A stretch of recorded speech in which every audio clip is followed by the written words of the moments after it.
This is Ava from Crave to Live. Welcome back. I've been silent for a little while. I have some exciting projects in progress. My website's being developed by an amazing company here in Southwest Florida called Reframed Solutions, and they're doing an awesome job to get me live very soon. So stay tuned for some big announcement on my new website. But in the meantime, I wish I could tell you that I've been working on recipes, but I haven't. Today I just wanted to check in with you and show you the fastest recipe that you can make. I'm going to make creamy broccoli soup, not brain surgery, just very simple. I like to keep it simple. And I have to tell you that I actually cheated a little bit because just like in fancy cooking shows, I went ahead and prepared some of the food ahead of time. Well, the preparation only included cutting off the tops of 2 bags of frozen organic broccoli, chopping up 1 onion and 1 potato, getting my homemade bone broth out of the fridge, and getting the butter out of the fridge. And I have to tell you, I got to figure out how this whole camera and recording thing is going to happen in the future, because my videographer, who is my 10-year-old daughter, is in school. So I could do the kind of the static, hang this up somewhere, but then you couldn't see my Instant Pot. Or I can just carry you around. So today I decided just to carry you around. So it's going to be a quick broccoli soup. I'm not even going to cut and edit this video. I'm just going to show you as we go. So expect about 3-4 minutes and then we'll be done. Oh yeah, and I have a new hairdo.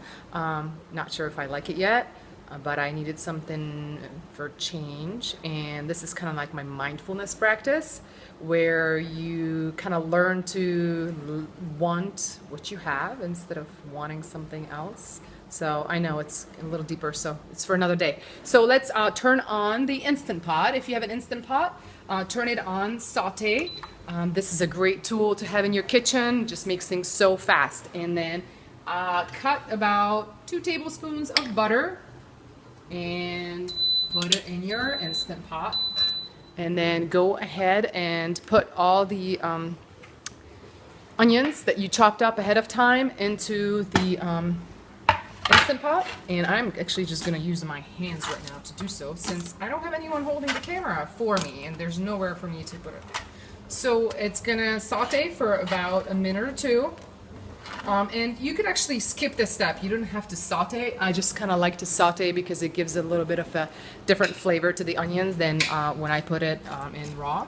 So as it sautés, I am going to tell you about my website. I'm so excited. So it's going to have all my videos. It's going to have all my recipes, and you'll be able to see all about my services that I offer locally. That includes anything from cooking demos, individual health coaching, group sessions, information about essential oils, and some fun classes that I'm going to hold at different locations in the area. I'm also launching an awesome 3-month program in collaboration with 643 Hit Room in Naples, where we're going to give you 360-degree wellness. I'm going to be doing 6 sessions of smart nutrition. And those that want to join this program will also join 643 Hit Room and work with their awesome owners, Kelly and Jason Bartlett, in figuring out how to exercise smarter, not harder or longer. So it's going to be really fun, and it starts in September. So you can see that my onion is starting to saute. The butter is melting. And by the way, if you're still afraid of butter, do not. There's increasing amount of research coming out on the science of butter and how actually, if it's grass-fed and organic, how healthy it is to incorporate in the diet. It's loaded with vitamins A and D that is very necessary for just healthy body and healthy system. So don't be afraid of butter, and please ditch any sort of hydrogenated fats, including margarine and all of those wonder sprayable, spreadable, chemical substances. They aren't even food. I don't consider them food.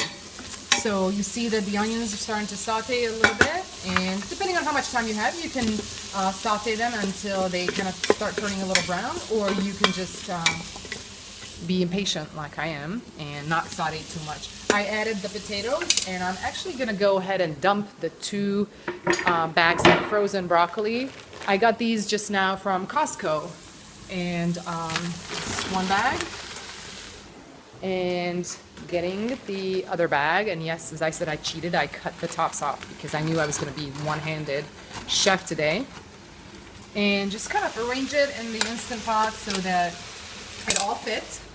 And I am going to pour my homemade bone broth on top of this. And I forgot to do one thing, twist off the cap, which I just did. So I am pouring my homemade bone broth on top, and it's just probably about half. If you have another batch of bone broth, then pour that on top. If not, then do just what I do, which is I'm filling up the same glass jar with filtered water and going to pour that in. By the way, a great investment in your home is a water filter. It can be either an under sink water filter, or if you do have the finances, do a whole house water filter. And what I suggest is all the hype is about reverse osmosis units. And you may not need it. So you can always download the water report of your city and have an expert look at it and let you know what needs to be filtered out. I like to filter out chlorine, heavy metals, and then fluoride. A lot of people don't think about fluoride and filtering that out, but that is the most important thing for me, hand in hand with chlorine. Fluoride is just a serious toxin that should not be in our water, and I'm going to provide more information about that on my website. So I poured in the water and then the bone broth, and all I'm going to do is I'm going to just turn off the saute function and then put it on soup function. I'm going to put the lid on, and when I put the lid on, I'm going to seal it to sealed. And I'm going to manually adjust the time to about 11-12 minutes. Normally, if it was fresh and not frozen broccoli, about 6 minutes would be enough. I'm going to do 12 now, just to make sure that it all cooks. So this is the only time that I'm going to edit out or cut my video. So you don't have to wait the 12 minutes, and I'll be right back to show you this amazing broccoli soup and how I season it to make it taste wonderful. Okay, hi, I'm back, and the pressure cooker is now turned off and it's depressurized. So the valve has been turned off and all the steam has been released. So I'm going to go ahead and open the soup and see the broccoli soup there, and I'm gonna have to turn it off for 1 second to be able to remove the really, really hot metal insert, and then I'm going to use my stick mixer to blend it all up. So I'll be back in 1 second. I'm back, and I'm so excited because literally I just figured out I placed you all into my cabinet, and so it's all propped up, and so you're watching me from my cabinet now, and it's a great angle to see the pot. Let me move this a little bit. Oh, it was good. It was good where it was. Better. Okay, so I have my stick mixer plugged in, and I'm going to quickly mix this up. You can always use a Vitamix or another high-speed blender to do so.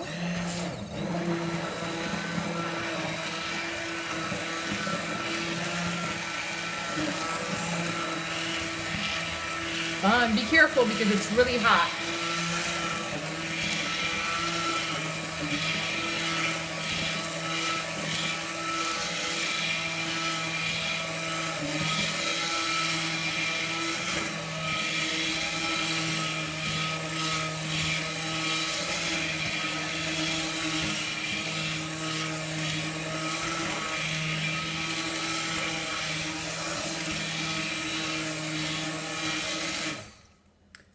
A stick mixer like this is one of the tools that I highly recommend for anyone to get. It's really cheap. You can get one for anywhere from $16 up to about $30, $40, but this is something that I use on a daily basis and makes life so much easier.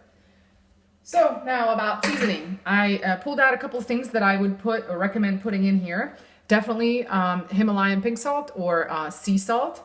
And I'm just probably going to go ahead and do a whole tablespoon.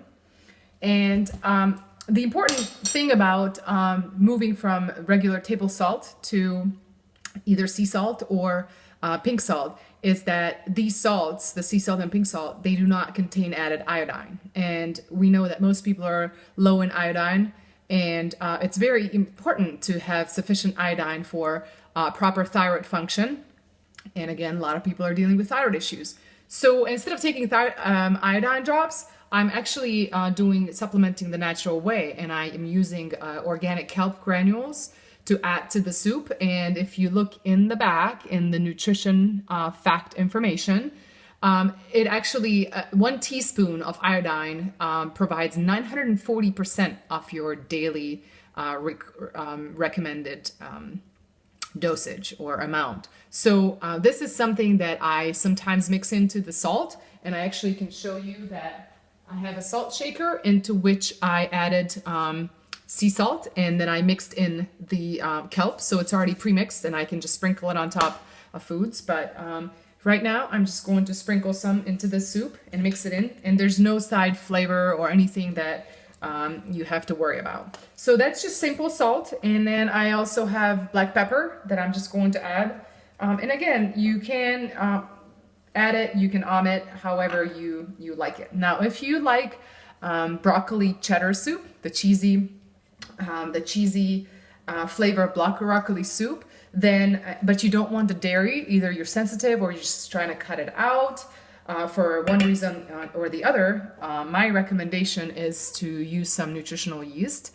And this is fantastic. If you just again look in the nutrition list, it's full of vitamins A, C, thiamine, well, I can't even read this, B6, folic acids, vitamin B12, biotin, pantothenic acid, calcium, iron, phosphorus, magnesium, zinc, just many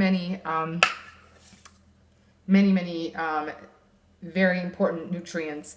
And there's nothing else in it. There's no other ingredients except for primary grown nutritional yeast. That's it. So this adds a nice nutty, cheesy flavor to it. Nobody will know that it's not cheese in the soup but this. And then my other secret ingredient that lately I've been really pretty much using on and in anything and everything is just plain sesame seeds. And I've pulled out my computer just to give you a little information on why I'm doing it and how easy it is to do so, to supplement for copper, manganese, calcium, magnesium, phosphorus, iron, zinc, selenium, vitamin B1, and fiber.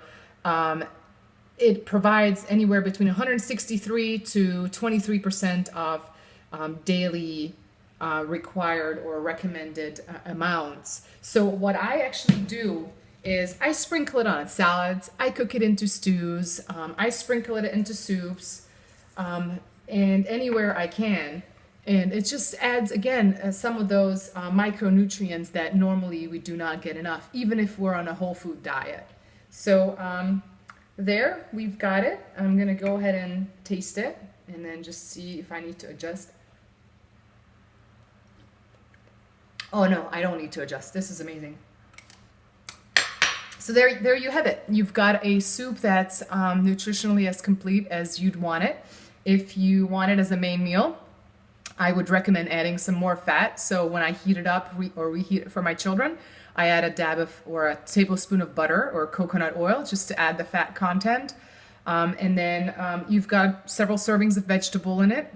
You've got lots of nutrients to go with it. If you want to add protein, how about some cooked beans or some cooked chicken to go alongside or in the soup? Sometimes I have these staples prepared for the week and many other items and have them in the fridge. And sometimes I just throw things together. So there you have it. Thanks for watching, and come visit my Facebook page, Crave to Live.